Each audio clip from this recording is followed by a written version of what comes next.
Je suis vraiment très heureux d'avoir eu l'honneur de présider le jury des Victoires de la Bretagne, ce jury qui a attribué une victoire spéciale, une victoire de la culture, à une femme pour laquelle j'ai beaucoup de respect, beaucoup d'estime, beaucoup d'amitié. Il s'agit de Françoise Livinec. Françoise Livinec a en quelque sorte une vie double. D'une part, ici à Paris, il y a les galeristes d'art, une très grande galerie, et d'autre part, comme elle est bretonne au fond du cœur, qu'elle aime son pays, qu'elle aime plus particulièrement le Huelgoat, elle s'est fixé un objectif formidable, celui d'animer au Huelgoat une activité culturelle de très haut niveau, de très grande qualité, à travers la présentation d'expositions d'art, on est là au cœur de son métier, à travers également l'animation pendant tout l'été de rencontres entre le public et des personnalités éminentes dans le monde des arts, dans le monde des lettres, dans le monde de la pensée, tout simplement, dans le monde de la recherche. Et c'est ainsi que pendant tout l'été, ces personnalités se rendent au Huelgoat en fin de semaine, les samedis, les dimanches, que Françoise Livinec, sous le préau de l'école des filles, de l'ancienne école des filles du Huelgoat, accueille ce public pour favoriser sa rencontre avec le savoir, avec la connaissance, avec la recherche, avec l'art. J'ai toujours pensé que cette initiative était une initiative extraordinaire et qu'elle méritait vraiment un grand coup de chapeau, qu'elle méritait d'être couronnée par une distinction. C'est le cas cette année.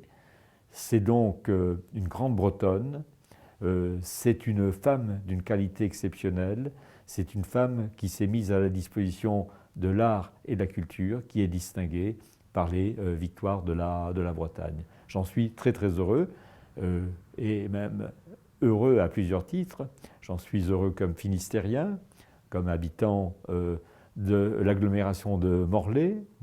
de Plougasnou plus particulièrement, et j'en suis heureux comme ancien ministre de la Culture et de la Communication. J'ajouterai que j'en suis tout simplement heureux parce que je suis convaincu que l'art, que la culture doivent jouer un rôle essentiel dans la vie des gens et que l'art et la culture ont la vocation d'être présents partout sur le territoire. Et Françoise Livinec, à travers l'école des filles, contribue à cette irrigation culturelle du territoire de notre pays. L'association de l'école des filles a 10 ans et elle a été créée pour organiser un festival qui s'appelle l'été des 13 dimanches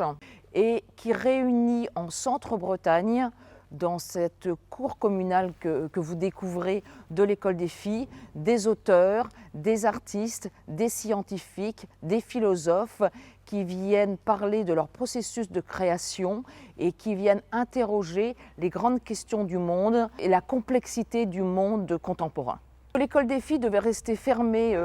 cet été. Il a rouvert à la demande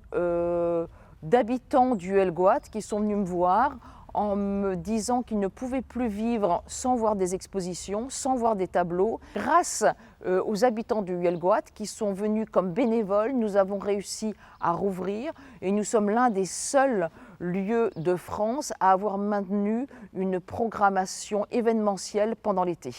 On ne sait pas si il y aura une normalité, et qu'est-ce que la normalité d'ailleurs, mais quoi qu'il en soit, dans ce dispositif de cours de récréation, on vous recevra, nous serons là et les auteurs, encore plus nombreux que l'été 2020, seront présents pour apporter de nouveaux éclairages sur le monde de demain.